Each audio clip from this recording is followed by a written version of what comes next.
What is up, Overwatch community? My name is Trips, and welcome back to another episode of Watchpoint, the show where we go over everything Overwatch related.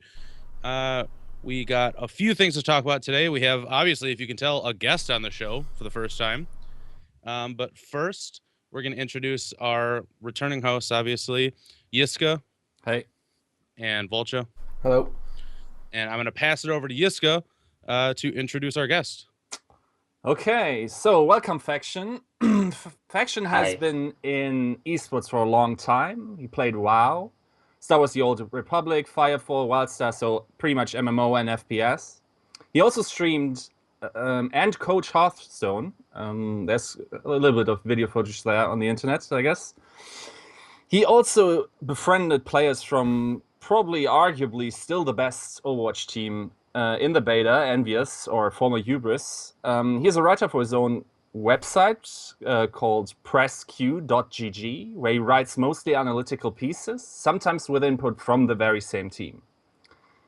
Now, enough with the PC bullshit, because here is who Faction really is, right? So, Faction and I didn't actually disclose this too much to my co-hosts, but Faction and I actually go way back, and that is, like, if you think the Overwatch subreddit is bad, dude, you haven't seen the hellhole that was Game Riot back then, right?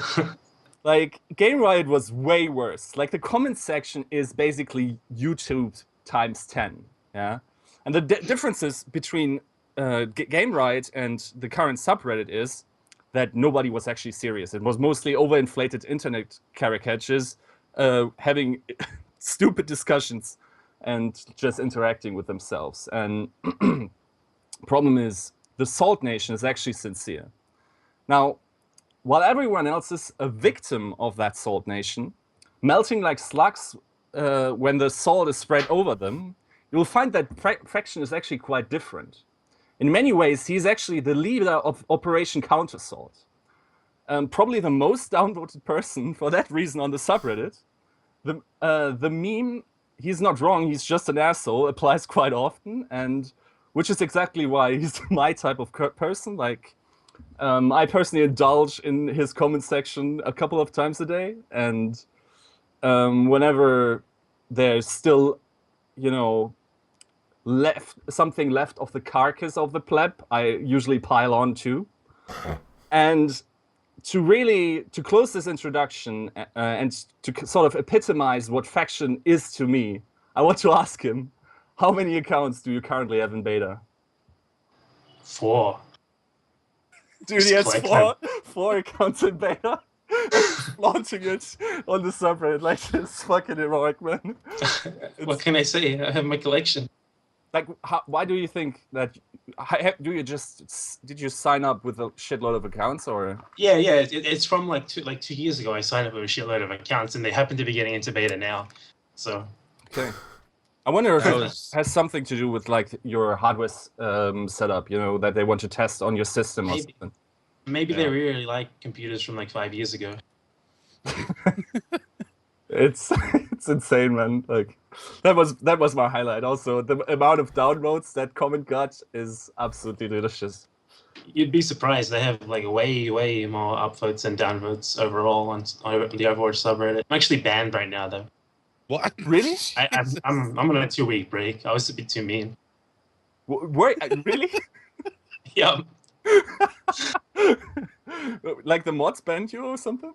Yeah, I was banned because I challenged someone to a 1-on-1 McCree primary fire only, and that was too much for them.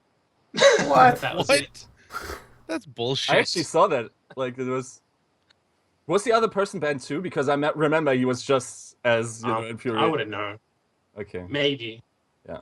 But I agree with it. It was a good decision. Gives me a nice break. Maybe when I come back, people will forget who I am, so that they don't downvote me automatically anymore. It's also the best thing about your comment section is how often you get accused of logical fallacies when they have no idea what that actually is. Like, yeah, I don't even want to get into that. It's the epitome of sweaty intellectualism. Yeah. People who throw that shit around but they don't know what it means. Okay, so let's get serious about the topic, because, as I said, you are friends and have been a long time with the probably most dominating team in the beta, right? And maybe talk about where you met them. Like you said you have been playing Firefall with them before.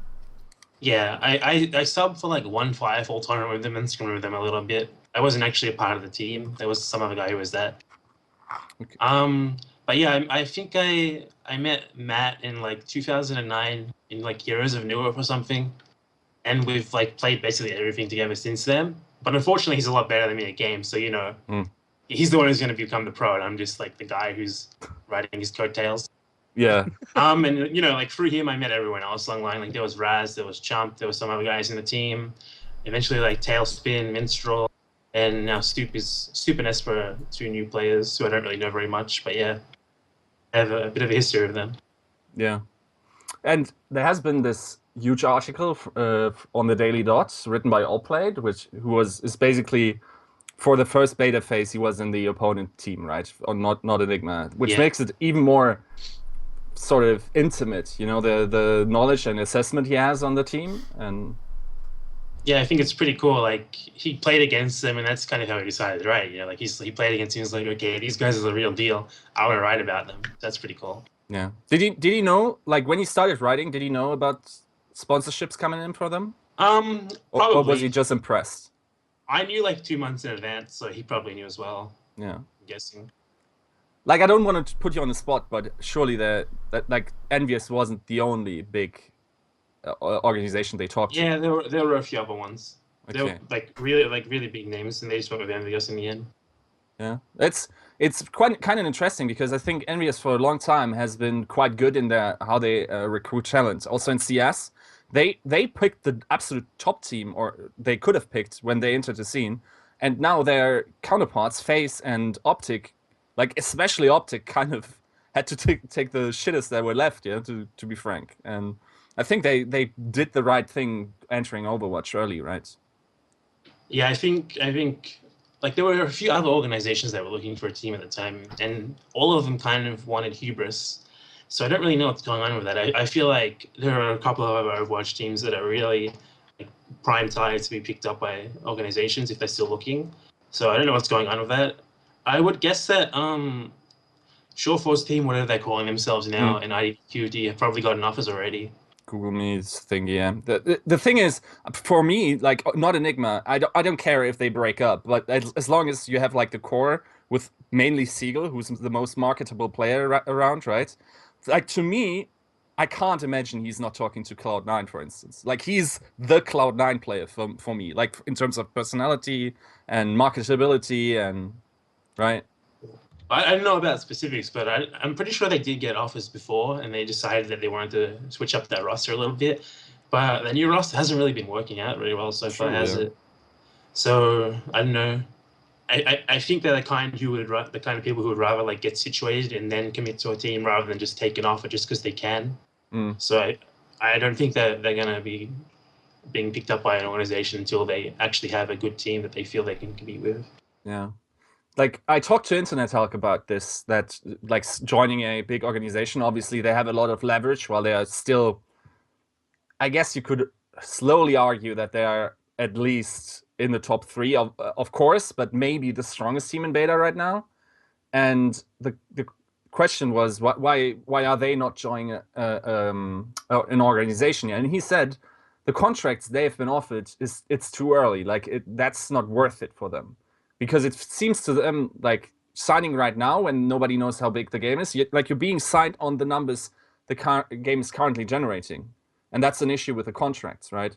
But I assume Envy would be fair and smart enough to have, I don't want you to talk contract specifics, but I guess there's some scaling thing happening. Yeah, there are things like that. I think that Envy was the organization that kind of took the contract offer very seriously compared to the other ones. And that's kind of why they went with them. Because, they saw the future potential and they were willing to kind of account for that. So maybe the other organizations that IDQD and other teams have gotten offers from haven't really taken it that seriously. Maybe they've just seen it as like, okay, we'll pick up a team now and we'll get them for cheap because the game's small and we're going to kind of exploit them. I don't think Envy was like that at all. I think they really saw the value in going for the long term. Mm-hmm. Yeah. And maybe a little bit more specific on the team in-game stuff. Like watching these tournaments, especially in the during the time where Winston, Double Reaper, and Lucio / Zenyatta was the thing. It felt to me like actually Cool Matt had to put the team on his back. Like I was watching scrims with IDDQD, and Talespin didn't look good on hitscan heroes for some reason. Like he was outplayed by Ploppy a lot. It wouldn't really surprise me. Talespin isn't really a hit scan player. Okay. They have that kind of dynamic going with. I mean, he's still good at hit scan, but I think when put up against, I don't know. I'm kind of talking out of my ass here because I really haven't seen Talespin on hit scan very much. Okay. But I would guess that like put up against a really top tier hit scan player like Ploppy or Kulma, he would probably have a little bit of problems. I'm just guessing, really. But yeah, it really wouldn't surprise me. Ploppy is an extremely good player. He's definitely one of the best players in the beta. So it's insane actually how much he's able to carry. Like when we think like whether there's this discussion, and I think you maybe have also seen like what Clockwork said, like about there not being the space to really differentiate yourself mechanically from other players. I think Ploppy is displaying that right now. Right? Yeah, I think he is. And also about that Clockwork quote, you have to consider that Clockwork got completely shit on by Cool Matt in mirrors every single game. And that's one of the main reasons that his team basically got destroyed. So him saying that is kind of him, you know, mitigating his team's failures and his own failures. Yeah, I agree totally. Like I also posted that in that thread.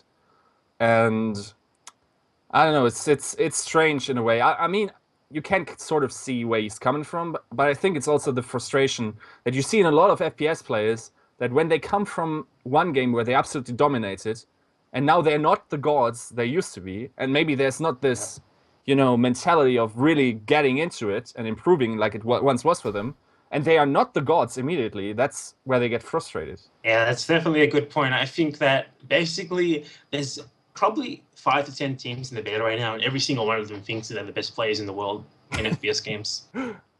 So yeah, every single team has that mentality, and none of them are really grounded in reality.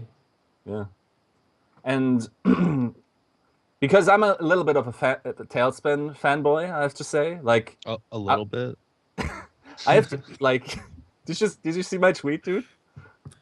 I saw the one that you linked, the meme about the Talespin. Yeah, exactly what I tweeted. Yeah, basically, I think I was very impressed how well he adjusted to Pharah in the first beta wave. Like, to me, he actually was the reason they were shitting on everyone, and that was also the feedback I got from the European teams that Talespin just outplayed all the other Pharahs. Right? Oh, is he gone? Nope. He's lagging. Sorry, I'm back. I think I heard most of that. It was about Talespin, yeah? Yeah.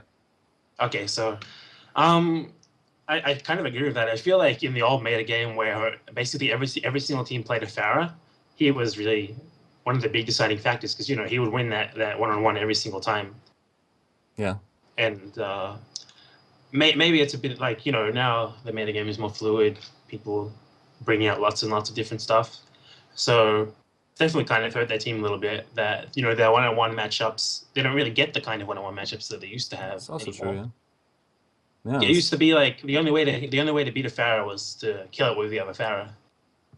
Yeah. So, you know, now it's a lot different. Now you don't really have to outplay the Pharah to deal with it, you know. You just kind of pick the counter, like pick the soldier or whatever else. Yeah, I guess we're going to get that later in the show when we talk a little bit of the meta situation, because I'm very interested.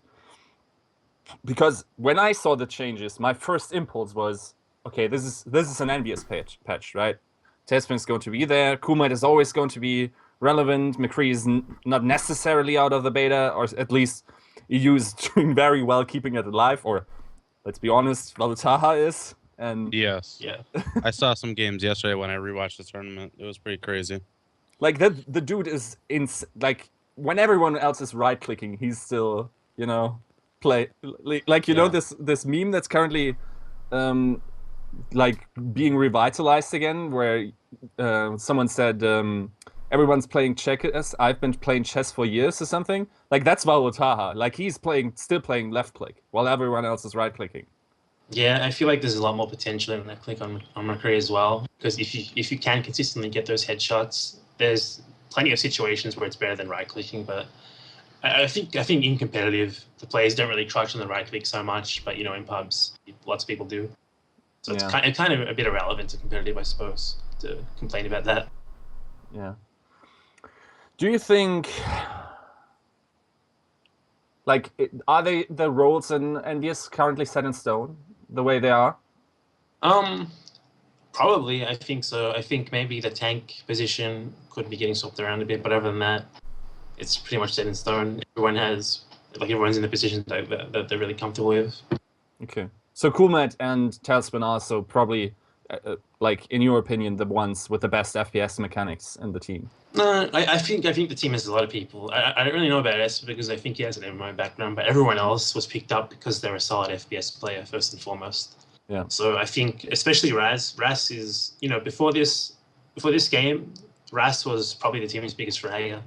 Okay. And now he's kind of playing like Winston and stuff. So it's just that the way that the meta game is now. He can play anything, but he just has to play what the team needs. Yeah. It has to be someone to take one for the team. Like there has to be someone who's willing to play the stuff that might not really let the individual skills shine through too much. And it's just him in this case. But yeah, I think the team has plenty of options for fraggers.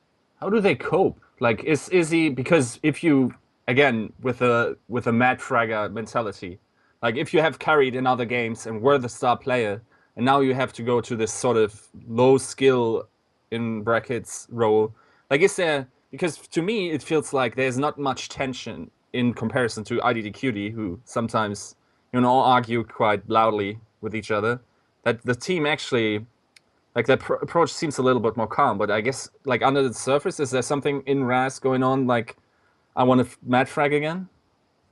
I mean, I'm sure that it'll be a lie to say no, but I mean, I'm sure that everyone wishes that Overwatch let everyone display their mechanical skill. I'm sure every single player who's kind of forced into a role that doesn't really show too much thinks that. From what I've heard on Google Me, their old support player wanted to play Fragger, but they didn't let him, so they just kicked him out, for example. Yeah. It's just like the way that things are with the hero swapping and stuff and balance changing constantly. It's good to have really good FPS players in every slot, no matter what, just in case something changes. But yeah, I think at least right now, basically everyone who's forced into kind of playing like the Winston, maybe even sometimes the Mercy, even though Mercy does take a lot more skill than Winston. They probably resent it a little bit. I'm sure they'll be playing something else. But at the end of the day, it's about winning the game, isn't it? And competitive players are going to play whatever it takes to win. Yeah, true. Yeah. Okay, that would be as far as I have questions about Envyus. We're definitely going to talk about, like, I'm very interested what you think is going to happen next weekend. Like, as I hinted at, I thought this was the Envyus meta, and I think we should just delay it towards the end of the show when we talk about competitive. But that's like, I really want to talk about that later. Okay. So I just ran across a video by a guy, Force. His name's Force on YouTube. And he put out a video basically titled Overwatch Sucks Solo. And he talked about how a little bit actually what Jeff Kaplan talked about, how there's this separation as far as like us casual players go and the like semi-hardcore players go, where some people just want to get in, some people just want to have a good time and play a couple games and get off. Some people want to get in and play in like a everyone, like team versus team, everyone has a distinct role. And then there's the super hardcore players who like they're trying their very hardest to win, obviously. And so there's the distinction between all three of those levels. And basically the people who are getting into the game solo, they'll just get thrown into anything. They'll get thrown into people who are like pre-made 5 groups, so they'll be the odd man out against a pre-made of 6. And they're just totally confused. They just wanted to get in and have fun. Or there's the people like me, which I've been experienced, where I want to get in and I want to try a little bit, but I'm not super hardcore with it. But I'll just get thrown into a game where people go like, all Tracer or something against a team that has, they're running 2-2-2. So the topic on the table is, what is your opinion on solo play, and is far, it's away from competitive, obviously, just like the normal game itself. And how do you think they should split up the queues? So Vulture, me and you haven't really been talking, so I'll throw it to you first. All right. I'm kind of feeling the solo queue thing sucks from time to time. I've done a lot of pre-made games with some friends. I've done a lot of solo queues. I've done a little like two queues, three queues. And the worst way to play is solo. Usually when I play solo, I just kind of fuck around and do stupid shit. Like take Torbjorn, see if I could do like use him on attack just for fun. And I think splitting up the queues is the way to go. You can't do that now in the beta because there's not enough people playing, so queue times will be will skyrocket. But they should have at least 3 different queues. There should just be just casual or whatever they want to call it. I'm drunk tonight and I don't want my MMR affected. You queue into that, and then there's the maybe there's solo competitive or solo ranked. Even though in my mind that's kind of a stupid thing. Why would you really want to try hard with some people that you've never played with? I mean, what's the point there? And then the third would be like pre-made versus pre-made. You get a 6-man team, yeah, and you versus another 6-man team. It's team versus team, and I would ideally like to see it split those 3 different ways, and I think that would help a lot of the headaches. Mm-hmm. I mean, I understand that, and I fall into that middle ground of like, so something I didn't say, what was brought up in the video, was that the problem kind of lies with the whole you being thrown in with either complete idiots or against a team of like a pre-made. And so how would you feel about a mode that was just solo? It would increase the queue times a lot, but everyone was completely solo. So it's you're joining in, trying to work hard in a group of randoms. It's like a pickup game of basketball or baseball or something.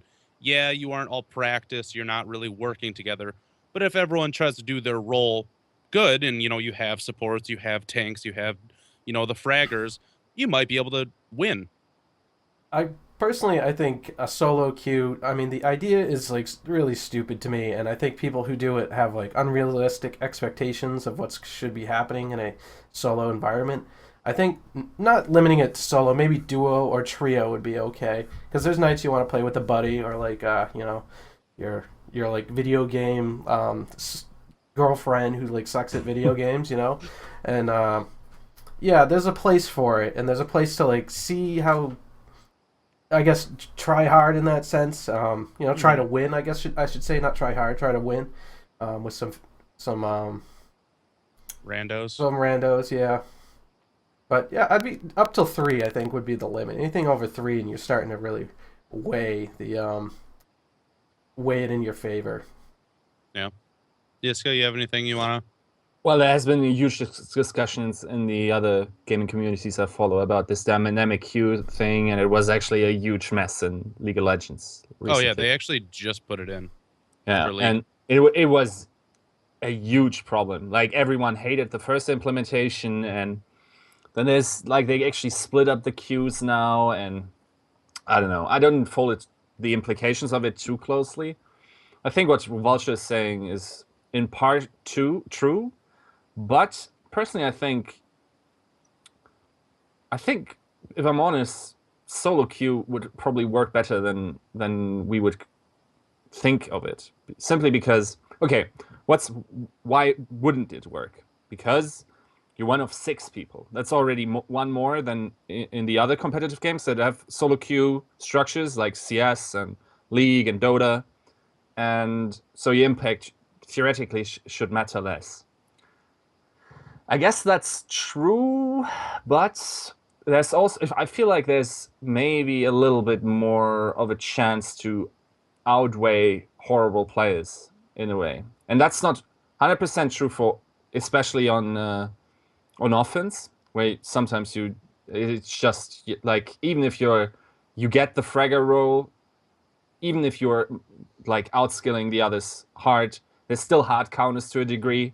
And if the counter to your counter is not doing his job in your team, well, there's a problem, right? Yeah. It's just the sense of, so if you think, I don't know how MOBA centric you guys are, but if you think in the terms of Dota and League and like Heroes and Earth and that stuff, if you're going to join a team and everyone picks a hard carry, you're just going to lose. Like, that's it. You lose. If the other team picks support, you know, a tanky bruiser person, if you're playing League, a jungler, and you have that like meta set up against a team of all hard carries, you're just going to lose unless the team is complete idiots. Yeah. And so when you roll into a game and it's like nobody wants to heal, and it's like, all right, I'll play Lucio and I have to support 5, you know, damage dealers. It's at that point you either let go and just go, all right, I'm just going to switch to something else and have fun, I guess. Or you try to get your team organized, but most of the time it just doesn't work. Yeah, I think it's also a difference in, like, I don't think you can actually say much from the current system because, as we said, there's so many different expectations thrown into one queue. I could personally see like a situation where when we have ranked mode, everyone's super serious about it. Like it, or not That's super duper serious, but in CS it's working, a little bit, right? Yeah. Okay. The problem is, in MOBAs you have the discussion about hero picks once in the start of the game, but that can obviously ruin the experience for the entire game. Yeah. In Overwatch that isn't the case, but you have the confrontation of picking the right heroes constantly. Yeah. Right. And personally, I'm really not concerned about toxicity. Like, that's not even... Like, I just want to win, man. I don't care if the people are flaming. Like, if I want, I just mute them and react to pings or something. Or to call-outs, or actually listen to the game, which would probably...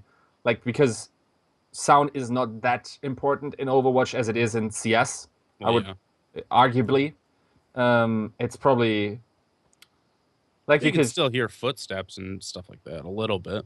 Yeah, but I don't know. I would sacrifice someone raging at me, like his input, and my day wouldn't be ruined. And so toxicity is nothing I should consider. What I do consider is people AFKing, people messing around or sabotaging the team, leaving the game.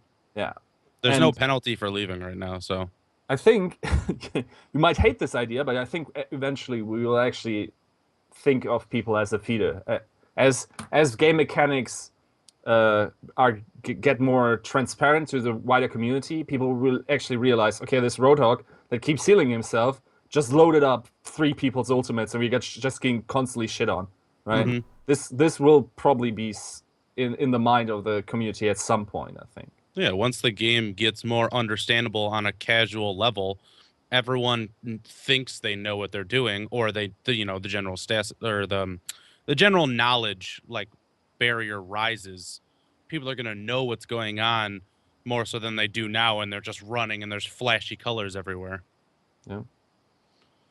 Do you play much solo queue, Faction? I pretty much only solo queue. I try to avoid playing in a pre-made because it's just terrible. Like, you just stomp people. It's really not fun. But in regards to like rank queues and stuff, I feel like the solo duo ranked queue of League of Legends, I don't know what it is now. I think they've changed it, but it was like the same for like 3 or 4 years.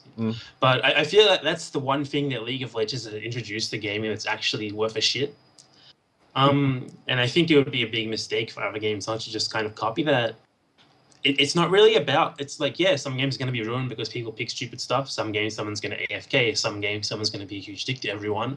But what it's about is it's about making sure that everyone in the game has as much incentive as possible to try their best to actually win and to try to actually replicate like the competitive environment. And I think that it really accomplishes that really well. Like in League of Legends, people pick the meta, you know?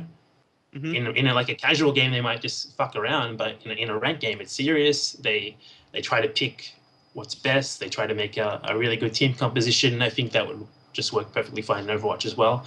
Even with all the bad, it would be well worth it. Yeah.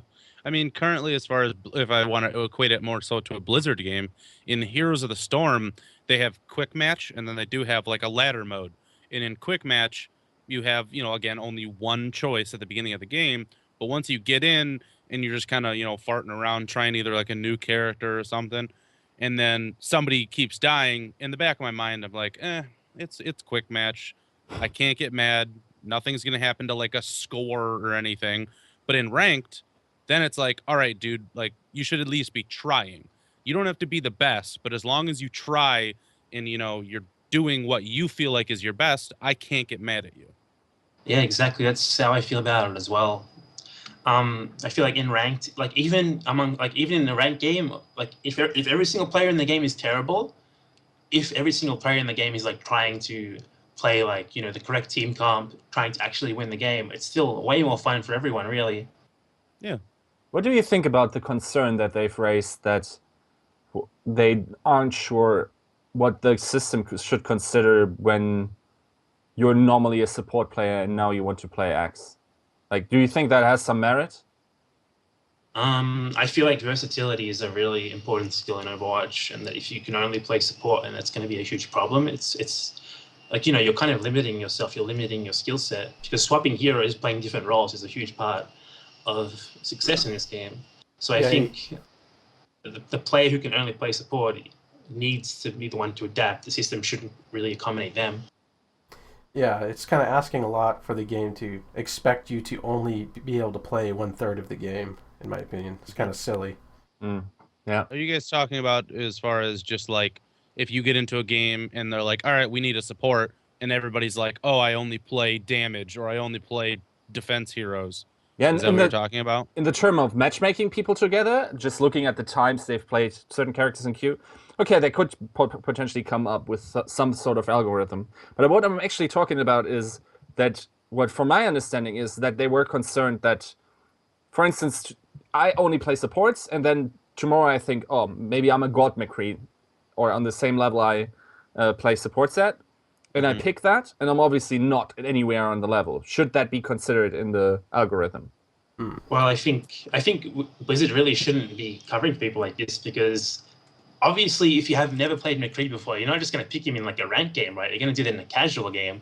If you're picking him in a ranked game, that's your decision. It's a terrible one, but whatever you get, it's your own fault. Should you then protect the other 5 players from the stupidity of this one person and say like, okay, he has to play 3 hours of McCree before unlocking the character to ranked? Or is that also limiting in the sense of the fluidity of the game and constantly switching? I feel like that's gonna be limiting, because if you've played the game so many hours or whatever, and then let's say you're not McCree. I don't know if you're gonna lock it based on role or a specific character, but let's say you've never played McCree, but you're a soldier player, and then you go, oh crap, we need a McCree for X reason. You're not gonna be a complete idiot. Like, you get it. You have like FPS mechanics, so why should that character be behind a wall that you have to? Oh, I gotta go play quick match or whatever for 4 hours as McCree. Yeah. I think there are actually some games that do it like that. Like I think Smite has it where you need to play a character over a certain amount of time before you can play it in ranked. So it's not really unheard of, but in regards to whether it's a good thing or not, I'm not really sure. I haven't really tried it. as far as like hurting your teammates, if you say did the example of I'm now playing McCree because that's me now and I suck at McCree, and that hurting your teammates, I would think that would kind of figure into the MMR or ladder type discussion. I mean, if you're going to do that, you're going to suck and you're going to fall down the ladder, and you're going to kind of play with other people that kind of probably make the same decisions that you do, or decisions like it. So you're not really directly hurting anybody, because the MMR kind of takes care of that. That's true, and that has always been true in every single game that has an MMR system. That even when you say, okay, there's a troll in my game and he's feeding constantly and he's losing me objectively the game, yeah, but how often did that happen against you? Probably about the same amount of time. But that doesn't feel good, right? That's not that's not what dominates this discussion. That this averaging out. That's not what people want to see, really, right? I'm not sure I understand your point. Okay. So basically, the MMR system figures it out, right? Because eventually, one person feeds. in your team or against you, and it is about the average the same. Unless you are defeating troll, then get fucked. But that the system still doesn't, create fun games, in a sense, because if you are on the winning team, okay, I guess some people get enjoyment from that. Like stomping teams, I'm very much with Faction on that. Is not fun to me. No, you as want well a challenge. As being stomped, that's actually a little bit more fun to me than stomping someone, because then I feel like I'm actually learning something. Like if I had the chance to just scrim all day against IDD Cutie and Envyus, I would do it, dude. I would be that toilet, man. That's how you win. You just get shit on. Yeah, and also to improve the fastest. That's my experience in life. Whenever I surround myself with people in a certain topic that are just much, much better and probably also more talented than I am, I learn way faster than when I'm on my own, right? Yeah. So I don't care too much about that. But back to the point, the MMR system will figure it out, averaging, you lose some, you win some, but it's not creating sexy games. So does the algorithms need some sort of deal where you say, okay, we're not going to allow you to play McCree right now, or not going to allow you to play Genji right now, because that's probably won't generate interesting games then. I think there's way too much skill translation in Overwatch to really limit people like that. Honestly, I feel like I can play basically every hero in the game other than maybe Genji at a suitable enough level for my MMR right now in matchmaking. It doesn't matter. I'll swap. I don't care even if I don't have too much experience. And I'm not even a really good FPS player. I'm just kind of decent. So I feel like limiting people like that might be a bit too much. As I think Justin said about like say a soldier player is talking to McCree, like they're not going to be completely lost. They still have their aim, and McCree's not exactly a hugely complicated character or anything. So yeah, I guess it kind of gets to the point of like expectations. If you're in a solo queue, your expectations should be pretty low as far as like how the performance of the match is going to go, as far as like skill level and like the level of the match. I mean, it's going to be unorganized. There's probably going to be stupid shit happening, no matter high up on the ladder or low down. I would say it's like kind of an expectation thing. If a player's expecting a solid match every single time in a solo queue, or at least even like 50% of the time, that might be tough. Yeah. I mean, it's stupid. When I played Dota, it was like people thought that there was this magical barrier that once you got enough MMR, you'd pass over and everyone would try hard. Everyone would be like friendly and team organized. No, dude, there's people at like 6-7k MMR flaming and AFKing and just like quitting games and stuff like that. It's just everywhere. It's just a roll of the die when you get in queue. And yeah, that sucks, but it's just people and it's gonna happen. There's no algorithm that you can do, as far as I know, obviously, but like that you can really combat that with. Can you? You have to take a genetic blood test, and if you have the asshole gene, you're not allowed to get into queue. That's how it works. I'm done, dude.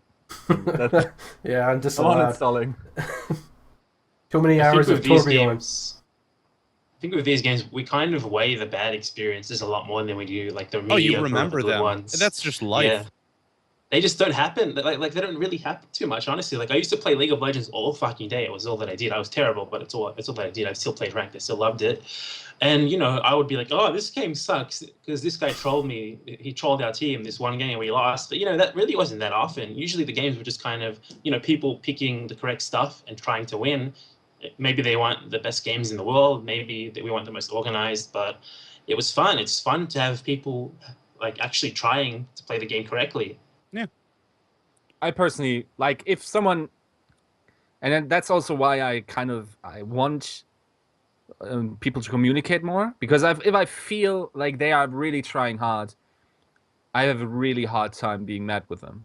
Right? Yeah, as long as you're putting forth an effort to just do your best, I can't be mad at you. But if you're just like sitting there typing out an essay about like why I'm an idiot and like all this other stuff, it's like, dude, play the game. Just play. Hey, I do that. Yeah, I know. And You get a mute button real fast. I'm like yeah, the I'm probably person. the most muted person. I'm actually the person that responds to these people and then just So then you have goes 2 extra people on the hard. team muting, or 2 people on the team just typing to each No, other, I staring at respond each other. after I stomp. Oh, okay. Like I get pissed and then I'm like, right? I illustrated this a bunch on this podcast before, but when someone's pissing me off, man, and he's winning right now, I have no time to type, dude. I got to shit on him, and then I type. Like when his Nexus goes down, or when my payload reaches the endpoint, or when his last building is destroyed, or whatever game it is, then it's time to take revenge, dude.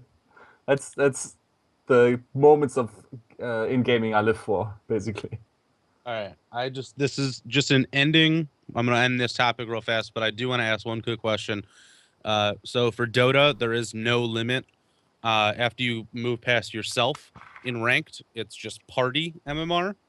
And for League of Legends, I believe they could have changed it, but back when I played, it was duo queue only. So like you couldn't have more than 2 people that you knew together for ranked. Do you think that there should be a limit, or do you think it should just be open for ranked play up until obviously team play? I think 3 is a Just good number. quick. Yeah. 4 is like the majority of your team is now within your party, right? Mm-hmm. So that's kind of an issue. I think 3, possibly even only 2, because in the way you generally coordinate in Overwatch, I think it's well, I guess it's not fair to say, but in many situations you're mostly like really closely connecting with one other player when you're making plays. Yeah. For instance, you have Thara Mercy, you have Lucio Reaper, or Zenyatta. I guess Genji. There's not really any interaction other than give me your ball, please, and don't press any other shift key. But yeah, and Don't die. Yeah. Or Zarya, Hanzo, or something, right? It's like always these parties of 2 people, and I would be fine if they would limit it to 2 people, actually. Okay. I think 3 might be too influential. Mm-hmm. Maybe, I don't know. But we do have, in League it's 2, but it's also a 5-person team. We have 6-person teams in Overwatch. Yeah. All right. Moving on real quick. At the beginning, this is kind of late news, just the way that the day that we record. On March 1st, so 2 days ago, there was a patch. So I'm going to run through some of the general stuff really quick, and then we can kind of dig into the character changes. If you notice anything that you feel like is really big and could be talked about, stop me. The speed at which payload moves has been increased for when 1 player is escorting, and when 2 players are escorting. Max speed is when 3. I think that's a casual only kind of adjustment, in my opinion. I mean, no payload competitive game team is 1 or 2 guys on it, so it doesn't affect them, but it affects the queue. All right. All sprays and voice lines are now considered common. All player icons, victory poses are considered rare. Rare and epic quantity credits now appear more frequently. Legendary qualities of credits will now appear less frequently. Sucks. Several behind-the-scenes improvements have been made in the game Matchmaker, especially for groups and players at high skills. Bullshit. Players... I want to talk about this a little bit. It seems like there's some people saying that they think matchmaking kind of stinks now. I've been seeing it on the Reddit more than typical, but personally I've been seeing a lot of a big spread in MMR. Well, not MMRs. I'd say skill level or account level even. Like 140 with a level 8 in the same team versus 160 in a level 2 on the other team, and it seems like this is pretty common what's happening right now, and it seems to be, in my opinion, making some pretty crappy matches. Oh yeah, I am just about level 50, and I just today was matched with a level 5, and it's like either they're partied together or what the hell, because I've also been partied with a level 104. So I asked, and they when I'd see that, and they're not partying. But from what I've seen, I think it's the MMR. I think what's happening is high MMR players are being kind of filtered one at a time down into middle and middle matches, and the same thing with brand new guys. So they're kind of squishing them together. That way, queue times aren't as long. Yeah. and it seems to be making things a little bit unstable for matches. Yeah. Right. What I'm also seeing is, like, I get paired also with these low level players, but dude, there's people they keep shitting on me, man. Like, I remember one, like, if you're seeing this, props. There was one tracer. He's called Spirited Away. He was level 8 in my game. It's a good movie. He had like 50 eliminations in that one game on Hollywood, and it was a stomp pretty much. So he was cleaning up everything at the time. I wondered if someone was smurfing on that, or Yeah, I was gonna say just one. it was probably great god. It was probably faction with one of his accounts. No, it was actually quite impressive. It's kind of interesting, and there has been a new beta wave, right? So Yeah. Oh yeah, I forgot about that. There was a new beta wave. None of my friends, like IRL friends, got in. My brother didn't get in. My my one other account didn't get in. So.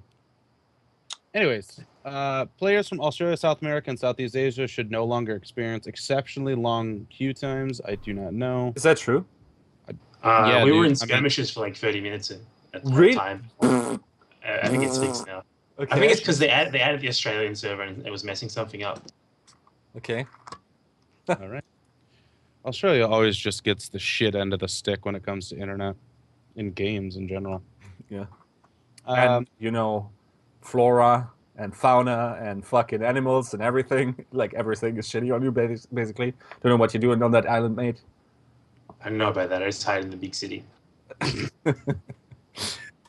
Several behind-the-scenes improvements have been made to the in-game matchmaker. I just read that. I'm an idiot. Remove the cooldown when using voice lines. Good. So I can spam. Added short global cooldown when using options. The communication wheel. Frequent spamming will now lock. Oh, lock you out for a few seconds. All right. Hero balance changes. So Bastion. Aim restrictions have been removed when transforming. I guess that's just the same thing that they did with Diva as far as getting back into her mech, so she can they can look around. I think it's actually quite big, to be honest. Like, I used to always use this jump channeling thing where I jump into an angle, and like, you really had to adjust your angle you wanted to take immediately upon jumping. Now it's a little bit easier, I guess. Like, the technique got more powerful, I guess. By the way, I use that all the time with healing for Roadhog. Yeah, I do too, yeah. Configuration Sentry. Damage Bastion's core when Sentry mode will now cause double instead of triple damage. So he takes 1/3 less damage. No, he takes 50% less damage. In all the games I've played in the beta, I've only hit the core once in one game, one time. I've never ever. Whatever. The core is, if they're not paying attention, it's pretty easy to get. But otherwise, you're just gonna get wrecked by the other team members. Like, or that him. actually made a lot of sense suddenly to me. Like, the core of Bastion is sort of like women to young boys in their first time. You're gonna make some stupid analogy. Where is it? Where is it? Where do I have to point at? I think Bastion's core was kind of added as like a mitigating thing for when he had 600 health, and it probably shouldn't be in the game anymore at this point. Yeah, because he's not that hard to deal with when you're not taking his damage. Looks stupid too. He's got a big blue nipple sticking out of his back. I don't know. Yeah. Do you think that helps, or do you think he should just have the core removed, or maybe a little bit more damage? Not even double. I guess personally, I think he's tanky enough. Weren't having it. I think. I mean, who actually shoots it anyway? Like, lore-wise, it's also a little bit upsetting that the human race fell to a fucking, army of robots that have their most vulnerable point, like, on the outside of their body. Like, that's worse than a Death Star, right? Dude, that's that's every robotic thing ever. It has just like a magic, just you die button. I don't know, dude. It's like, okay, let's make it really easy for these humans. What? I don't know. Yeah, he's like a Nintendo boss now. I mean, he's got a little spot you gotta shoot. All right. Jokes aside, moving on. Genji, health decreased from 200 to 150, and I'm going to group this in with Lucio because it's the same exact change. So you think, Yiska, that the Genji is not so hot now because he can just take one Pharah rocket, die. One Pharah rocket with Mercy, yeah? With boost. But, like, I currently feed on... Like, as soon as I see two of the 4 150 HP characters, I switch to Widow in every situation. Just maybe it's not even strong in you know, from a competitive point of view, but I don't know, in pubs you just shit on people. Like I actually have to confess, I didn't actually know that it did 150 body damage. Like whenever I played Widowmaker, I went for headshots only. Yeah. Pretty much against everything. Because it's also because I'm not patient enough to wait for 100%. So I actually only went for like 80% headshots on Zenyatta and something and everything. That's basically my playstyle. You just go for headshots. Also because the headshot boxes are like buildings in size, and it's, I don't know, like I think, and I guess this ties a little bit into the competitive discussion later on. Like I think Pharah and Widowmaker, probably more Pharah, but it got a huge competitive buff in that sense. Yeah. I was surprised to see a little bit of Widow in the tournaments, the NA tournament that I watched, and it feels like you're just going to see her a lot more. Especially with how popular Lucio is. And Genji. I think Lucio might not be popular for so long. Yeah. I think that's for my opinion on this change in general. I think for Genji it was kind of warranted because he was really ridiculously tough to kill, but that was kind of because of his movement, not really his health. And his I feel like it was just with deflect. Yeah. I feel like it was just kind of like they targeted the wrong thing. It's maybe a little bit lazy just changing the numbers. And also for Lucio, the same for Lucio, like Lucio is nowhere near as evasive as like a Tracer or a Genji. And he also doesn't have like the orbs where the only counter to them is to kill him. That's why Zenyatta has 150 health. What do you mean? So I don't understand. People told me ward riding is very elusive. Yeah, like okay, Dude. On Lucio, I think this is an important point to make. ZP actually told me this, and I really agree with him on it. I feel like people have a lot of trouble hitting Lucio because his animations are a lot different to the other heroes, and it kind of gives them the perception that he's hard to hit, even though it's really not that hard. Because, you know, he's fucking roller skating everywhere. He's a little, too. A little different. His hitbox is a bit bigger than, like, Genji and Tracer. It's not too small. I think it's, like, kind of average for heroes who used to have 200 health. It's just people see him weird because he's just like shifting instead of walking. Yeah, in actual practice, he's really not that hard to hit. Even when he uses speed boost, I mean, he's still moving in like a kind of uniform speed. You can still track him. It's not like Genji where he's going to randomly fucking double jump and just throw you off completely, or Tracer who's going to blink like 3 times whenever the fuck she wants. It's completely different. Yeah. So yeah, I don't feel that he should have 150 health. I feel he should have 200 health and they should change something else. True, yeah. So let's just read the developer comments on this. Similar to Genji, Lucio is fast, small, and has a lot of mobility options. What? We've lowered his health slightly to compensate. Let us know how this feels. So basically, they're just like tweaking numbers. Obviously, it's still beta. They're tweaking numbers, and they're just kind of going, how does this go? Okay, we'll turn it back up a bit. How does that do? So it is going to affect competitive because there's tournaments every week. But it's still beta. You gotta expect this stuff. I thought it's fun. I've always seen all the meta changes. I thought his strength was always that he charged his ultimates really fast, and he has an amazing ultimate. I thought that was his strength. I mean, it is. Other than like the AOE heal, that's really good. That's the problem. And the speed boost out of like spawn. But... Yeah, that's it creates a lot of pressure, I think, and most people have a hard time dealing with that. But I think the problem really is the difference in pub play and competitive play, because people actually they meet these Lucios that actually go for duels and shit, right? And they see them wall grinding up a wall and moving vertically and getting away and stuff. That's like, you have to realize at some point down the line you're going to be on the level, at least strategically, on the level of the players that are currently playing, right? That's just a natural progression of every... Eventually, yeah. Yeah, of every competitive game. Like if you watch League Season 1, everyone's shit. Like gold players would legit win probably, or platinum players would legit win worlds with their current skill set if you travel to them through time. And like you, in that sense, it makes more sense to sort of balance around what currently is the status quo in the higher levels of play, because eventually down the line you will see that problem also in all levels of play, where people actually realize, okay, I'm not an assassin, I'm actually pretty good at healing, and I nullify many of the damage ultimates if I time them correctly, right? And that's where the strengths come from, and I create a shitload of pressure for my team. It's not that I just flanked someone and I'm shitting on that Widowmaker. That's not Lucio, dude. That's Lucio in your pub game, yeah. Well, because you don't have any map vision with Widow and nobody's talking to you, but that's not Lucio, right?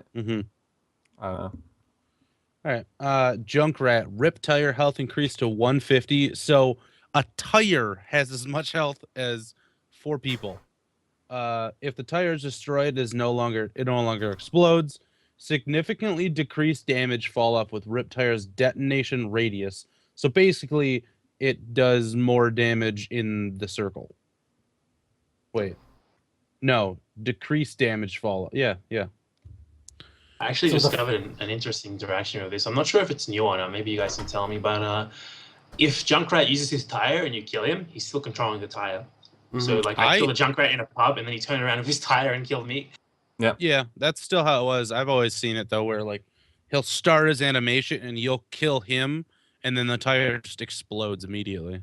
So yeah, that's how it used to be for me, I thought. But I mean, it's nice. The tire was super easy to kill. I'm really liking this change. I don't know how balanced it is, because it feels really easy just to pick out whoever you want, because the tire is kind of hard to hit, I guess, in like a pub setting, and you can pretty much target the healer, target the support, and go for it at a weird angle and kill him pretty reliably with the rip tire.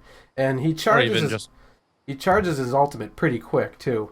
If you're spamming a lot and throwing those bombs out, the tire grenade out, he charges real quick.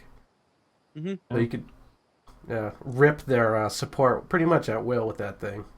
I don't think it does anything too crazy. I think it's very good. It helps him out a lot, and it makes his ultimate actually okay, rather than just being like, all right, there's a tire, watch out, spread out, and somebody shoot it, and then it just explodes. All right, it kills nobody.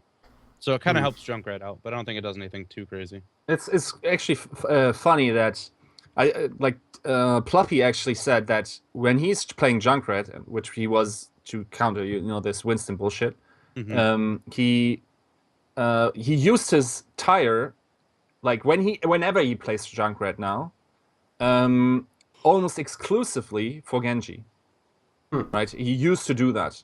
Like he didn't want to go for multi kills. He just used it for Genji, because also I think you can't reflect it. Like if you get it, I would hope not. Dude, you can reflect everything else, dude. Like Zarya ults. Like I don't know. I only know that. Zarya ults a projectile. Yeah. Yeah. Okay. Yeah. All right.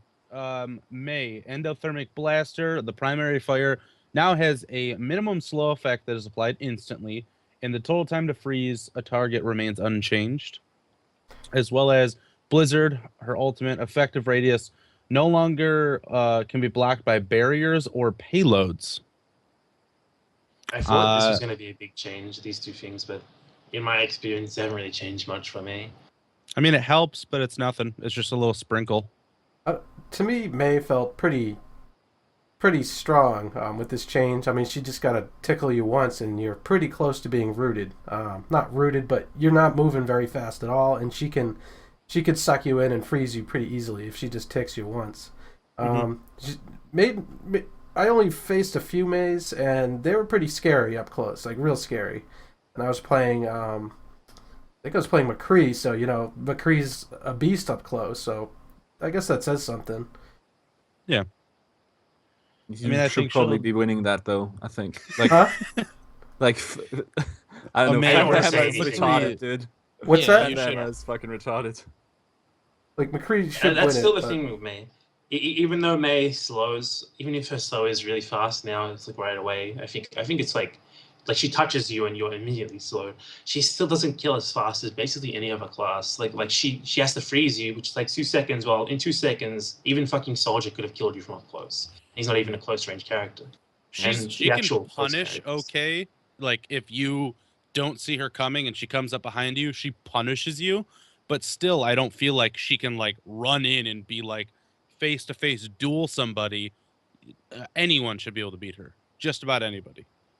I think that's the problem with her. They should kind of make it so that she is like a character that you don't want to fight up close. She should be winning those one-on-ones.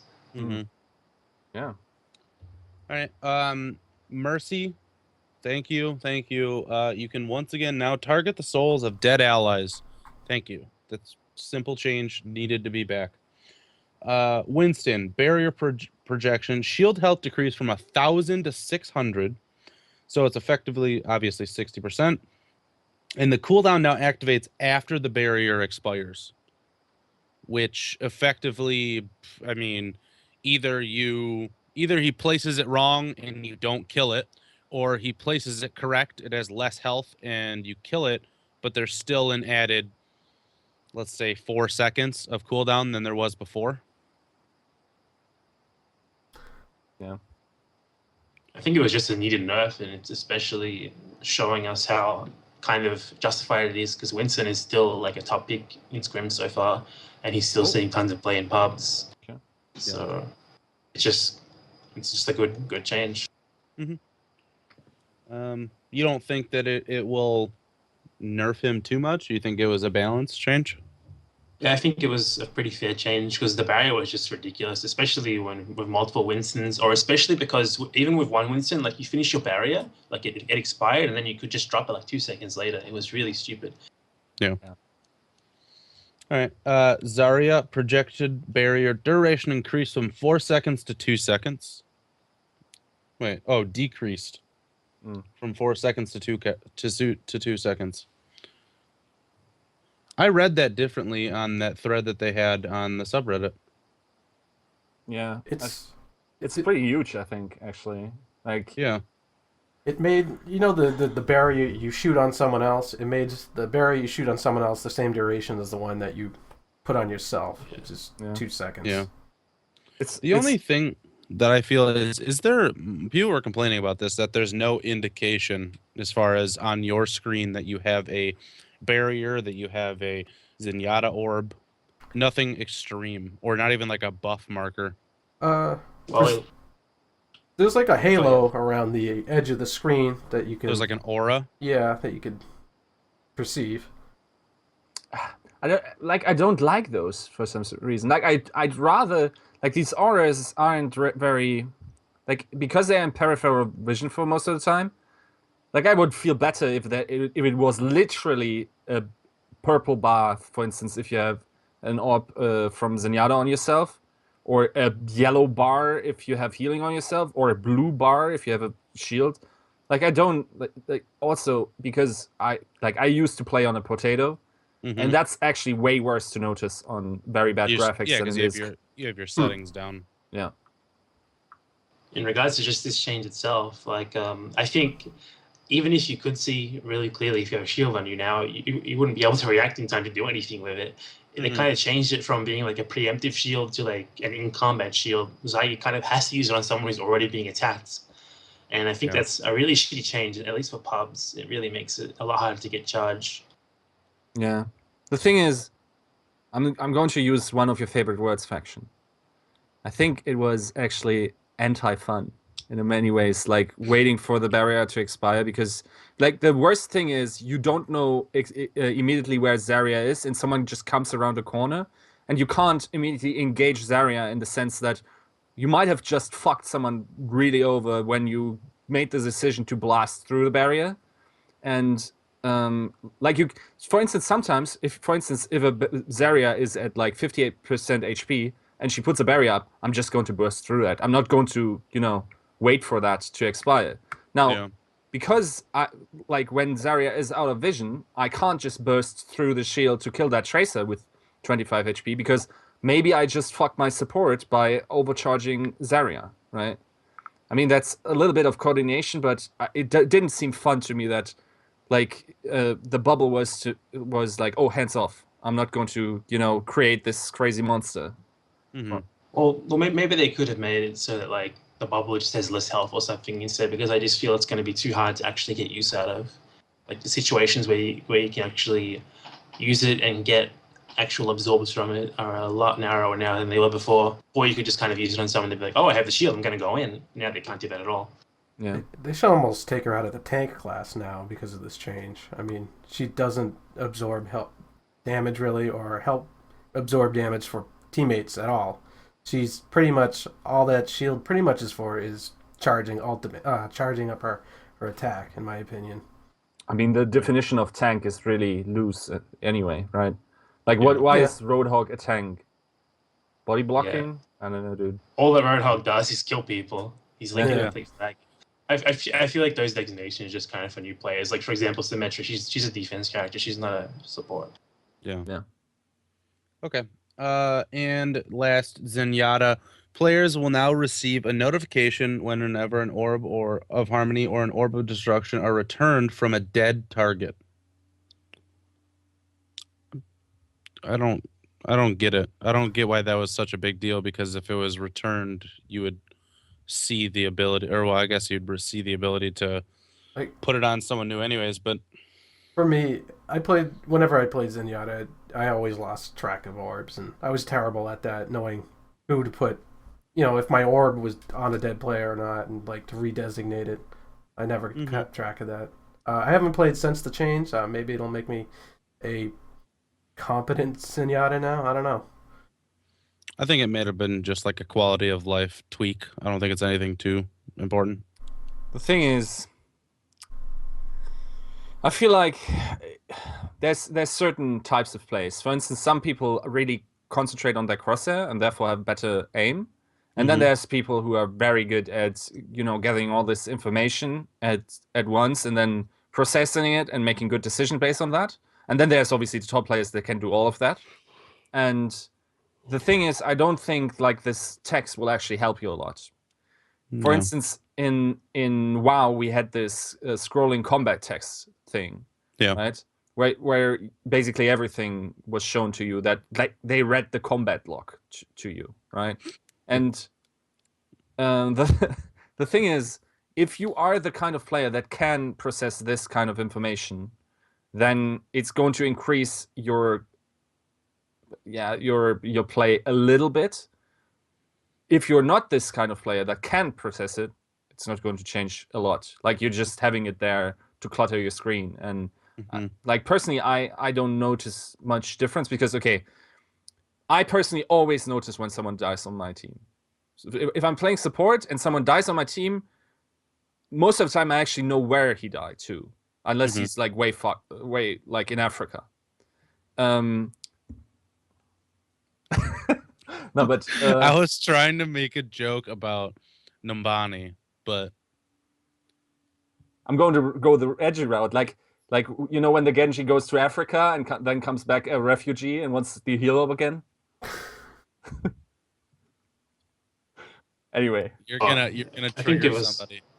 It was more when the Genji goes to Africa and kills the entire enemy team by himself with a harmony orb. And God, that's probably gone now.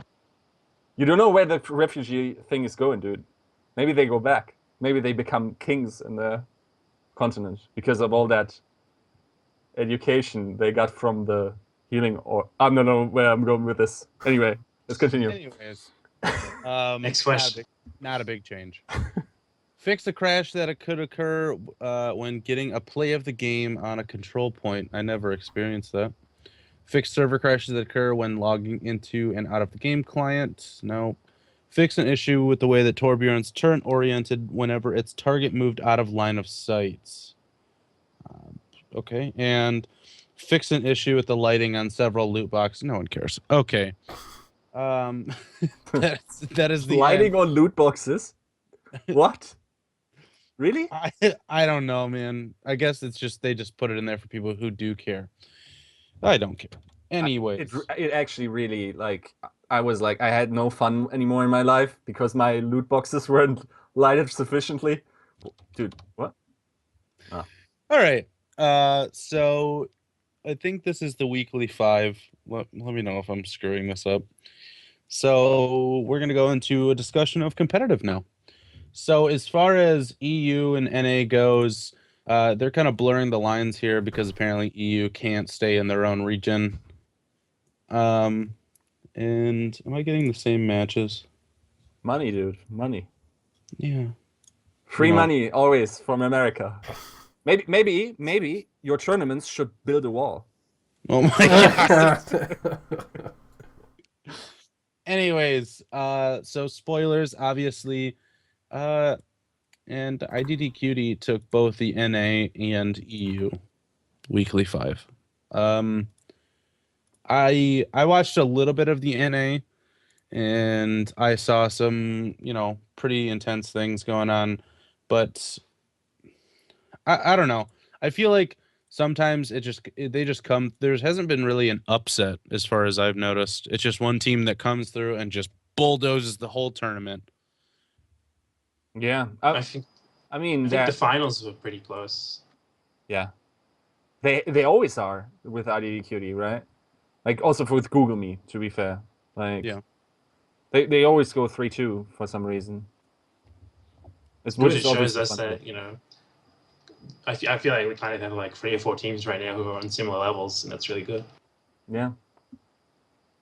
But I think a little bit also comes down to map pool. Like I feel like in so many situations I'm like shaking my head when I'm looking at people how they ban maps. Like they actually like they're playing the game at such a high level, and then they are like failing at XO basically, right? Like that's the difficulty of banning maps in Overwatch currently. And suddenly, oh, what? Nepal is still in? I guess we just go to give one game up of the series or something. Or we lost a game on Numbani in like a stompish fashion. Or we got a ban. We don't want to play control point maps. We don't want to play the Nepal or Lijiang Tower. Oh, I guess we're going to Numbani again. Like, I don't know. Like, sometimes it's just... I don't know what's happening. I feel like it's an issue of the Ghost of Gamers map picking system. I've never seen anything like that in any other game. It's really just weird. Yeah. The fact that you can play the same map twice is also stupid, right? Yeah, for sure. Yeah. I did make a note, which is what I looked at for you, Vulture, and I did watch a game where Kyky, it was... Oh yeah. Let me make sure that it was.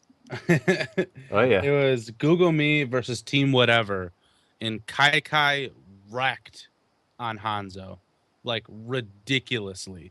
They won that game so fast. No, he actually wrecked 2 games, dude. He actually had key kills. I didn't see that one. I gotta see that. He played Hanzo in the finals a little bit too, didn't he? I did see that, and I saw him get a clutch hold there. He got 3 kills. Yeah. Like, I wonder why. Like, is that just his favorite champion to play, or like I don't even know why he was so effective in those games. I don't know. I feel like both teams were kind of pulling out like all this random shit that they haven't really practiced too much in the final, and it was really good to watch. But I can't really explain any of it. Yeah, it's always fun to see them break the usual and then it work rather than just fall flat on its face. It's true. Yeah, I guess for the like not the absolute most hardcore crowd, they actually like this switch up in the meta. Like people actually get relieved when switch ups happen. It gets stale. Yeah. Like, it's like, in fighting games where they find the best play or the best characters, and then that's all you see is like those 4 characters swapped around versing each other. Yeah. But there's people who like Torbjorn, and there's people who like, Mei, and it's sad that those people don't really get played, especially Mei. Like they just don't get played at all. I wasn't looking forward to like months of monkeys fighting in Venn diagrams. I wasn't looking forward to that. Yeah, pretty much. Yeah, I don't know. Like, that's the thing. I don't care much about variety in picks is just fucking boring when the characters are like that, when there's basically no innovation inside how they are applied or something. Like Winston is inherently a boring character to me. And like I for instance, the first beta wave where there was a lot of diversity in hero picks and stuff, and the characters that were played, and also a little bit of the Genji meta, like I could have watched that easily for 2 months, dude, like, or more, because like that really displayed skill in the different plays. Like you can't tell me that it isn't entertaining and Poppy is solo shitting on kids, right? That's one of the best aspects of any sport, basically, when the star player goes huge, and if that's in the game, like I love it. Like, and the problem is really Reaper also in that comp, even though it's a fragger row, and it's probably also not very easy to play, but because like up close combat doesn't feel that it's exciting to me. I don't know why, but it just doesn't. So my question is why? I was looking through here and I was gonna try to bring up a discussion about it, but Envy didn't play in either of these weekly tournaments. Yeah, I think they were doing some stuff that they kind of forgot to do. Like they were doing map callouts, practicing that instead of participating in the tournaments. And they actually don't have to participate in the tournament, so I mean, do whatever they want. Exactly. I was just noticed that they weren't in them. Wait, I think somewhere I read that they're like, don't confirm that. I don't want to throw you under the bus, but I think they're like, someone said that. I guess I kind of hate that I don't know where it comes from, because then it might just be a retarded point. But I think their contracts are kind of tied to tournament performances. Now, if they're not participating in the tournament, there might not be, anything coming from that contract. In that I don't really know the details, but I can tell you that if that was true, they would be participating for sure. Yeah. I think if there is something like that, it's probably for big tournaments, not for online weeklies and stuff. Okay. Yeah, there's actually a bit higher prize pool tournament coming up, right? With 2,100, and that's like 1.1k for first place or something. Some French tournament. That's a LAN, I think. Oh, French is it a LAN? Oh, okay. Mm-hmm. Oh wow. Kind of a week. Actually, because IDDQD, as far as Gosu goes, because they just won both of these tournaments, it put them 1 win over Envy on their listings. Yeah. Maybe now they have some incentive to play. I really hope they do. I mean, to be fair, like I watched a stream with like 3 viewers, and it was basically 3 people from IDDQD and me, so I kind of spied in there.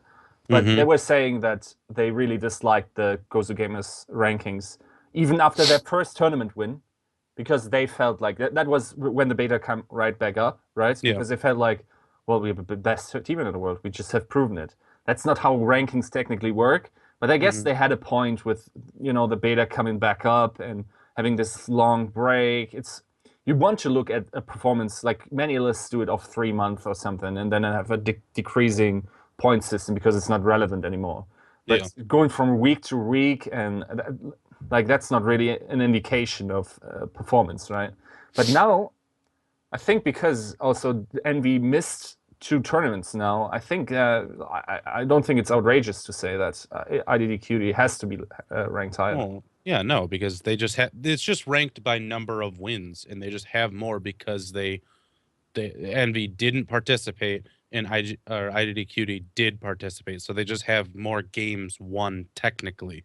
Not that they're ultimately better, you know what I'm saying? Yeah. I think we don't have to make all of these little qualifiers anymore, because it's clear that we have at least 3 teams in Google Me, Envy, and IDQD who are all kind of on the same level now. So we don't have to be like, oh, Envy is so much better than everyone else, because we know that's not true anymore.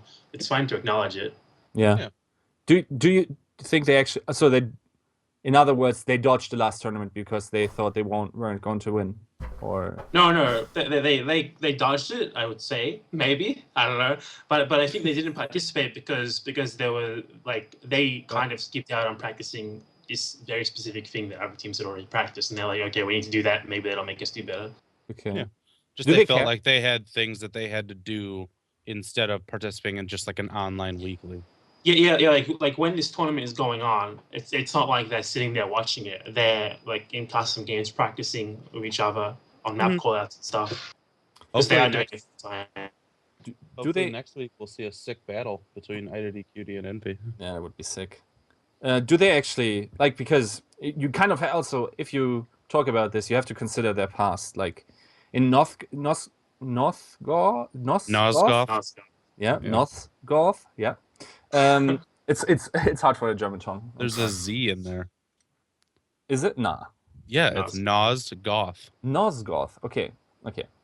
Anyway, they won everything, right? Like I saw Talespin's Steam profile. Like the list of #1 wins is fucking ridiculous, man. Well, you have to consider something about Nosgoth is that they would show up to a tournament. There would be like 2 other teams that no one's ever heard of, and they would beat them and get paid $500 for like 2 minutes of work. So I mean, that was why they played the Nosgoth tournament. So it wasn't because it was a good game; it was because it was free money.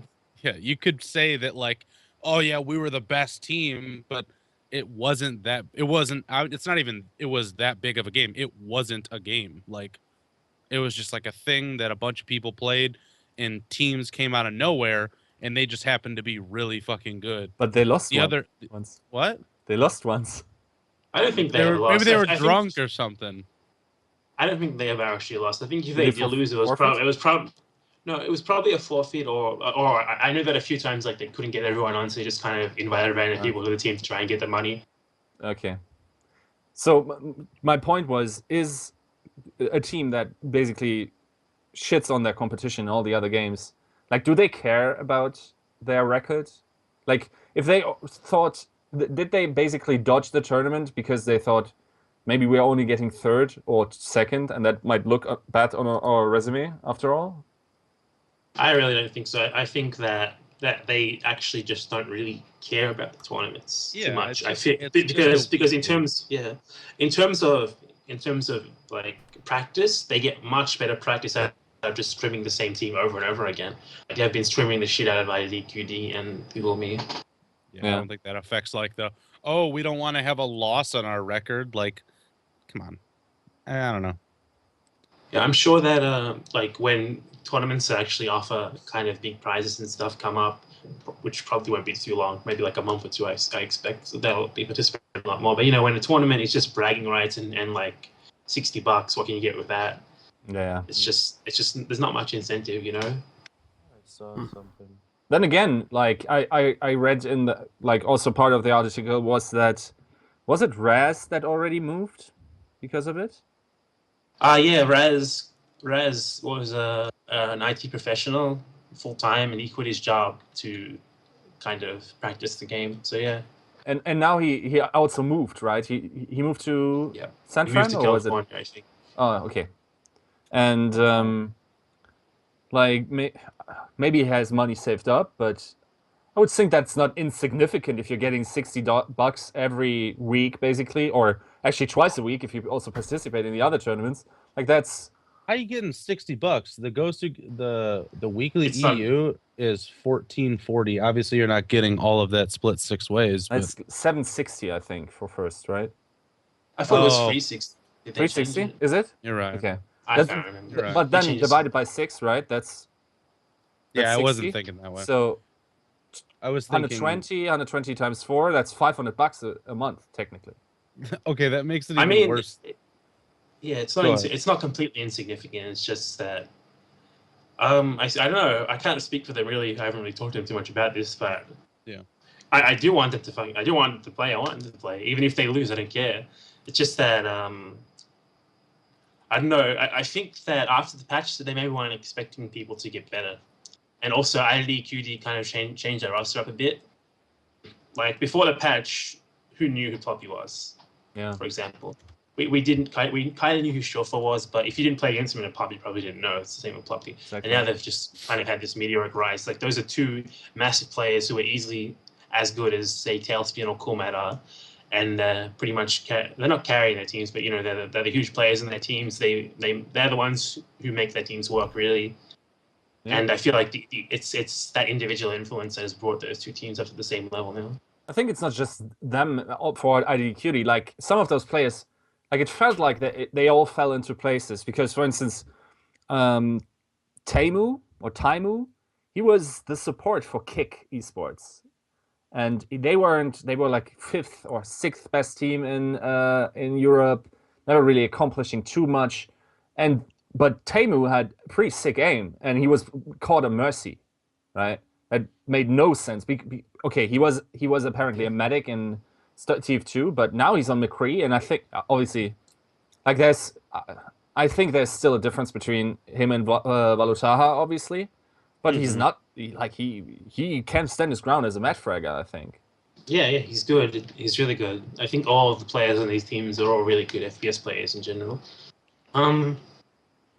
I think for Taimu specifically, he kind of sticks to only McCree, and I think that's actually a big part of why IDQ do so well. Is because they all stick to the same heroes a lot of the time. Puppy is kind of, he's extremely flexible. He can play so many heroes to a really high standard, but for the rest of the players, they kind of stick to their heroes.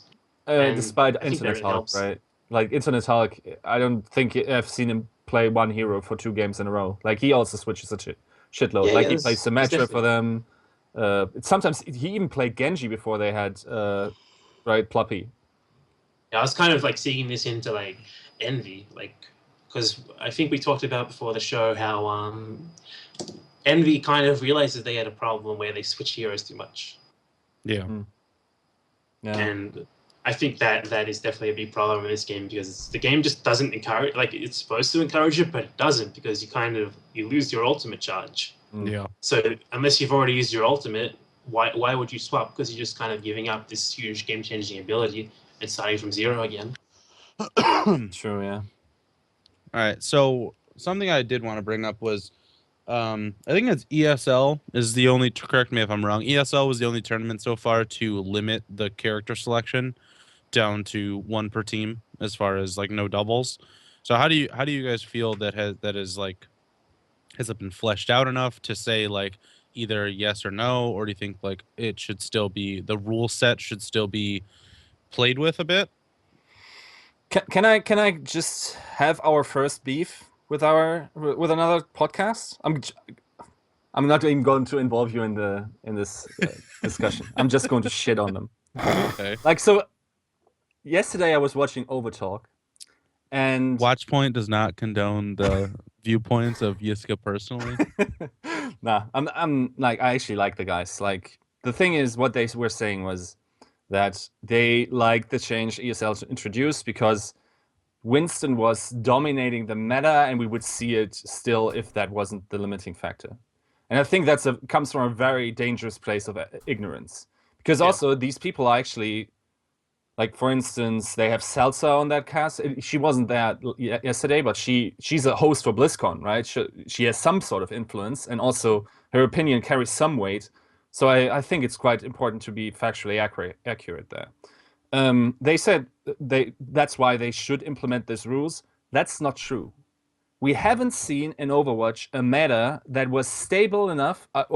Despite beta phase 1, but I think that's also still on the back, sort of like on Talespin, just dominating on Pharah. I think there was, like, if we had Ploppy back then, I wonder if Genji would have been a more viable pick. Okay, Mercy was kind of retarded back then. Okay, might have to think about it again if the meta was absolutely set in stone before the beta. I don't think it was, but other than that, surely not in the second beta wave. We had a situation where you just had the absolute best strategical position, which involved 2 picks of the same hero.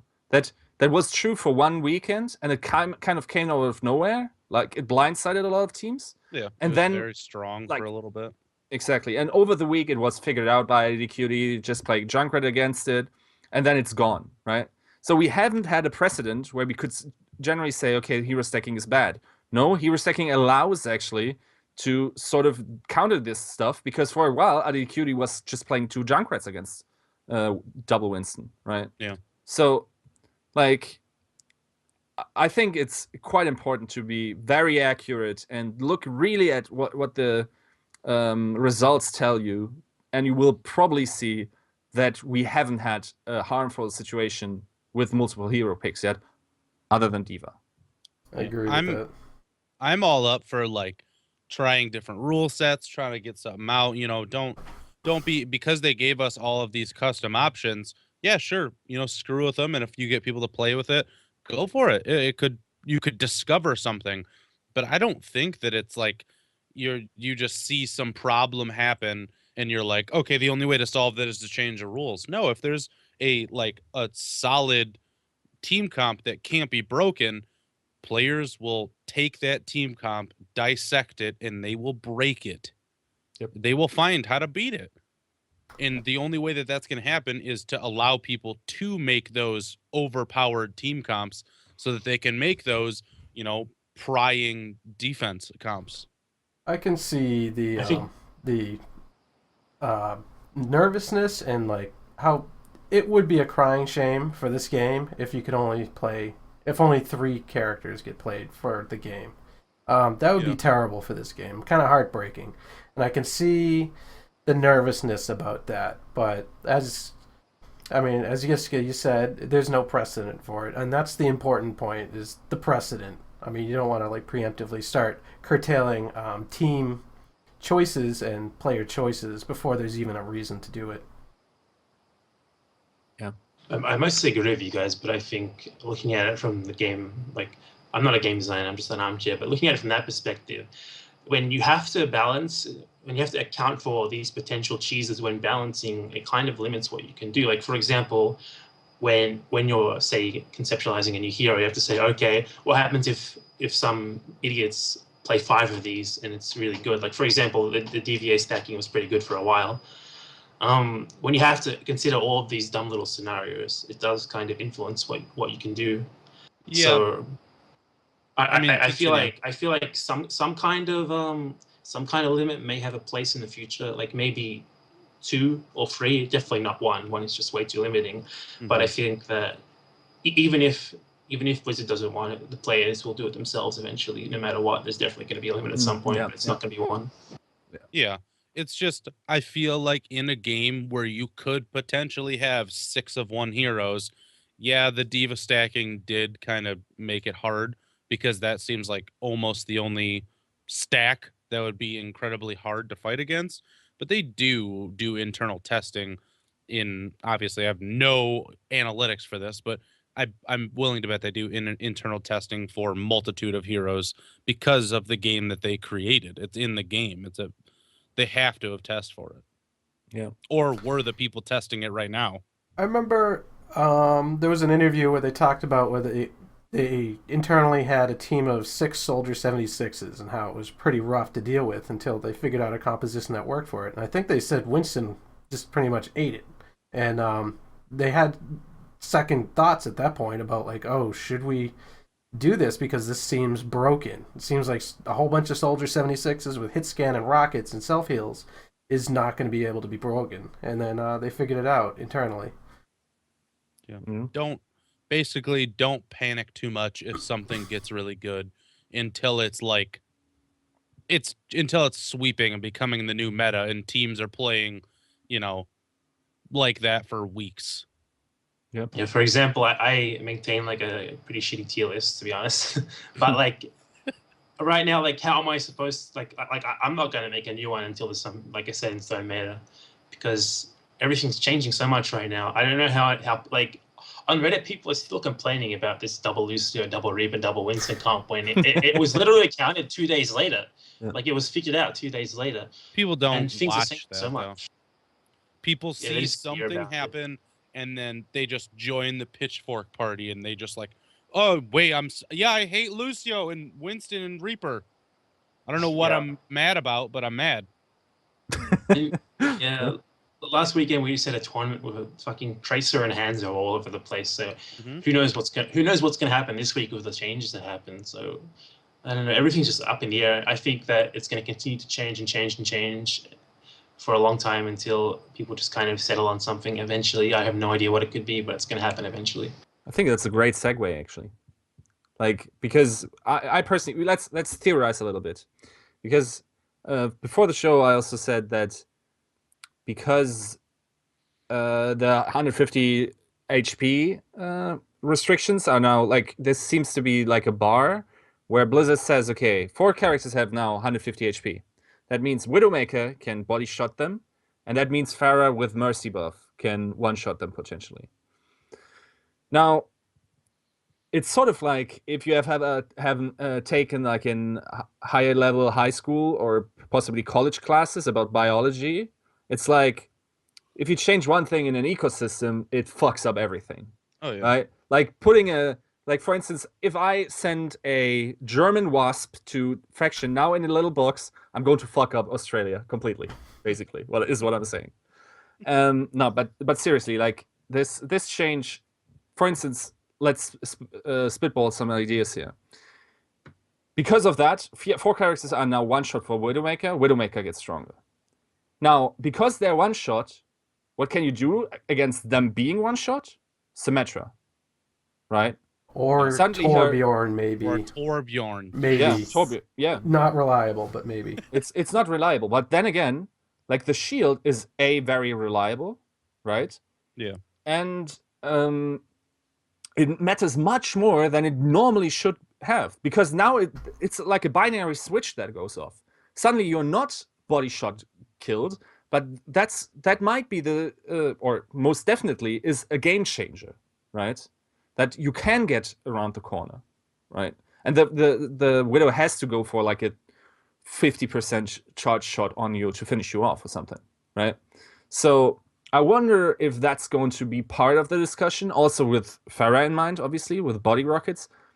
You have to keep in mind that, like, hitting body rockets, I still feel is sort of hard. Like, really only the gods sort of hit them consistently, I feel like.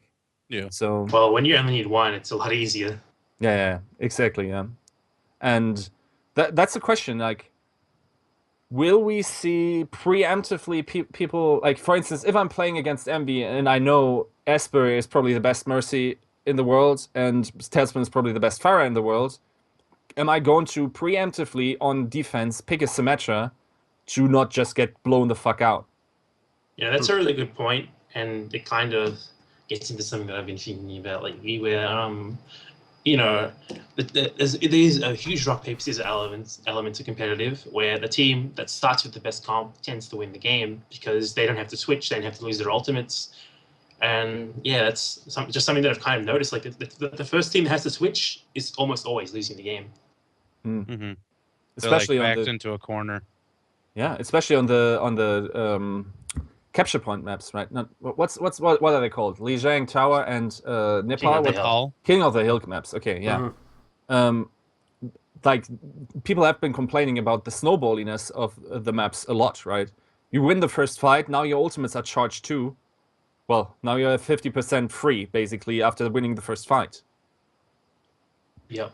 And from there on out, it's an uphill battle, right? I wonder if there's ever going to be like a fix for that. I think there's still a lot of tweaking that needs to change. That needs to happen to ultimates. I don't know. I've heard some suggestions like maybe they should be on a timer.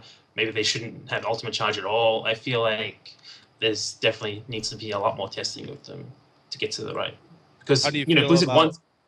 Sorry, go ahead. No, go ahead. I was just going to say that Blizzard wants us to swap characters a lot, but right now the ultimate charge just isn't conducive to that. Yeah. I've had a couple of times where it's like, oh, do I switch or do I just throw out my ultimate and then switch? But what I was going to say was, what do you feel about like Warriors or in like WoW, where if you change stances, not always you had to spec for it or whatever, but you kept a certain percentage of your rage. So if you swap characters, you took like a really big hit to your ultimate charge, but you kept a certain percent of it. So like you kept a third of the percent or something like that. Yeah, that could be a good change. I feel like there's a lot of different ways that this could go about it. Mm-hmm. I'm definitely interested to see that. I mean, they've shown us that they're willing to make changes to the ultimate charge. It's done it already, and I think that there's definitely going to be more changes coming up very soon. I think there's always a problem for exploit, right? Where people could, for instance, let's say, which character builds quickly? I guess Junkrat. Yeah, like Symmetra or Mercy. Symmetra, Mercy. In some cases, if you're playing against tanks, Widow also charges quite quickly. For instance, if you then just immediately switch off to Lucio because his ultimate is the best in the game, like that's the exploit factor, right? Well, but it's the question. Like 1/3 sounds like a sort of tipping point where it's probably not worth it, right? Where like you're not going to generate ultimates 3 times as fast as Junkrat as Lucio would do. Yeah, it's just an example, but like you have to. That's basically what's limiting it. So, otherwise, I would simply just go the fast route of generating my ultimate. And if it was 1-to-1, I could just pick whatever ultimate I wanted to take. Yeah, right? that'd be horrible. That would be an issue, right? You sort of have to design around that. So it's, dude, I wouldn't want to be Blizzard in that situation because currently everyone's in honeymoon phase. Esports is more like an afterthought. Down the line, these are going to be problems, and they have to be really careful to not design themselves into a corner with those. I was just about to say that. Into a corner, exactly. But I don't know. It's kind of, you can speculate on that all day, but really, I feel like what they need to do is something we don't even know we want with it. Yeah. That's the best thing to do. I can't even think of what they should do, really. Like every option that I come up with is something that would be exploitable in some way.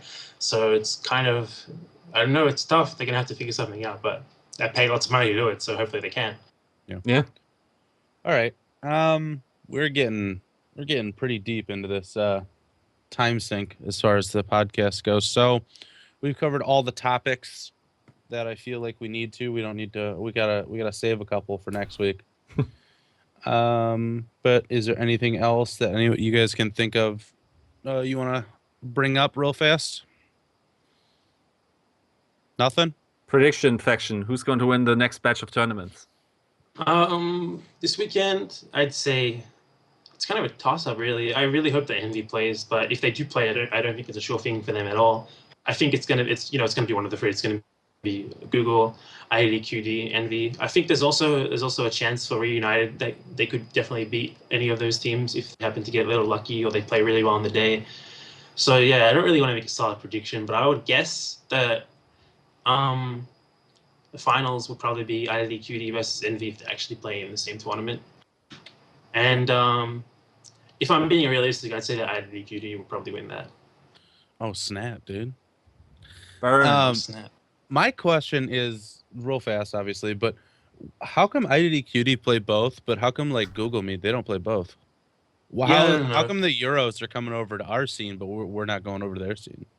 I don't know. It's a really good point. I feel like we should really be doing that because the lag conversation in this game makes it possible. And, they're showing that they're winning the games on NA servers. So, yeah. Look at the Australian dude, like saying our scene. What? NA. I consider myself a part of the NA scene. Okay. Good. I see. There we go. But yeah, I think I think that with a lag conversation, we can play these little online tournaments that don't really matter on whatever server, and it's fine. But I also think that a big part of it is that playing a tournament is like a 6-7 hour commitment, and the teams don't want to do that 2 days in a row. That's also a huge part. And IDQD, they clearly they're up for doing that. I think the other teams aren't so much up for doing it, so they pick the one on their server. All right, before we get ourselves into a whole nother topic, let's write this off so it's easy for people to consume. So we're gonna roll into plugs now. So our guest faction, do you have anything going on? Do you have a Twitter people can follow? Do you have a specific place people can find any content that you produce? Anything like that? I write Overwatch stuff on www.pressq.gg, and my Twitter is @faction60. All right. Do you have anything as far as articles or anything like that coming up this week, or anything people can look out for? Anything you've done like in the week previous? I do have a couple of really minor articles, but I was going to write one this week about that, the snowball ult problem, the thing that discourages hero switching and stuff like that. So that'll be coming out probably in the next few days. Okay. Make sure you guys check that out. And Yiska, anything going on with you? Not really. Still swamped with real life stuff, and I don't know. I'm kind of really burned out by it. And in general, now I don't even have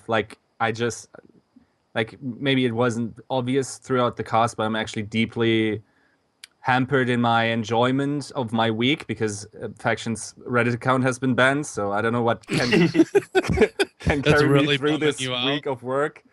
But yeah, I guess I'm going to also take a break until I get my daily dose of plebs being owned, and then I'm going to start writing like when I have my work done too. Okay. And Vulture, you just put up a video. Was that yesterday, the day before? Yeah, a video that got heavily downvoted. There's a video. It's just the community, man. Always. Yeah, happens. I think I've only had 2 videos that haven't been downvoted into the ground.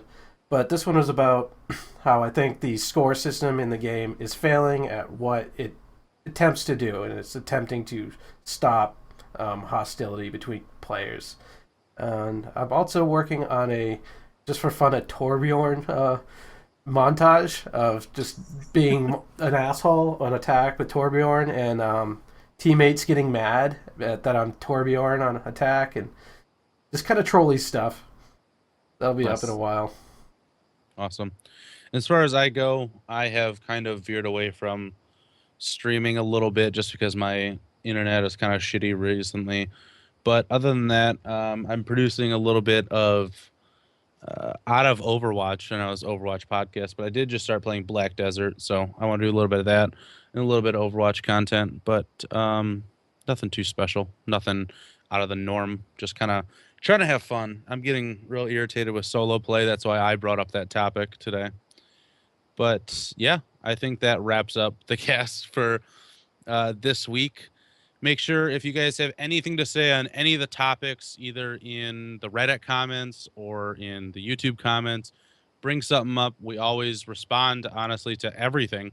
Yiska's usually the first one on top of it. He's like watching it like a hawk, just ready to respond to most people's comments. Yeah. Share this video if you found it helpful or awesome, insightful in any way. And make sure you show Faction some love on Reddit once he gets unbanned, as being our first guest. Anyways, thank you guys once again for another good week of Watchpoint, and hopefully we'll see you again next week. Have a good night.